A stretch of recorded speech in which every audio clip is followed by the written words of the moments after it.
Hayvanlara bak nasıl sesleniyorlar, neşeyle şarkı söylüyorlar. Hayvanlara bak nasıl sesleniyorlar. Hadi dinleyelim kim neler diyor. Aslan kükrer, fil trompet çalar. Cip cip cip cip der, eşek ay ay der. Hayvanlara bak nasıl sesleniyorlar. Hadi dinleyelim kim neler diyor. Maymun der, kurbağa vırak vırak vıraklar. Ördek vak vak der, horoz ürü öter sabahları.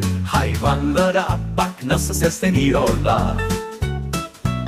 Hadi dinleyelim kim neler diyor.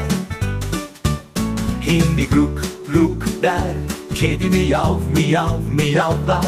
Köpek hav hav der, bahçede koşturarak. Hayvanlara bak nasıl sesleniyorlar, neşeyle şarkı söylüyorlar. Hayvanlara bak nasıl sesleniyorlar, neşeyle şarkı söylüyorlar. Hayvanlara bak nasıl sesleniyorlar. Hadi dinleyelim kim neler diyor. Aslan kükrer, fil trompet çalar. Cip cip cip cip der, eşek ay ay der. Hayvanlara bak nasıl sesleniyorlar. Hadi dinleyelim kim neler diyor. Maymun der, kurbağa vırak vırak vıraklar.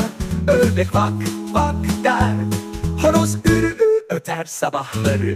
Hayvanlara bak nasıl sesleniyorlar.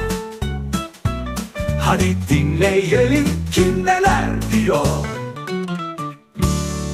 Maymun der, kurbağa vırak vırak vıraklar. Ördek vak vak der, horoz ürü öter sabahları. Hayvanlara bak nasıl sesleniyorlar. Hadi dinleyelim kim neler diyor.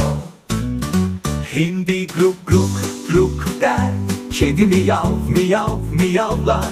Köpek hav hav der, bahçede koşturarak.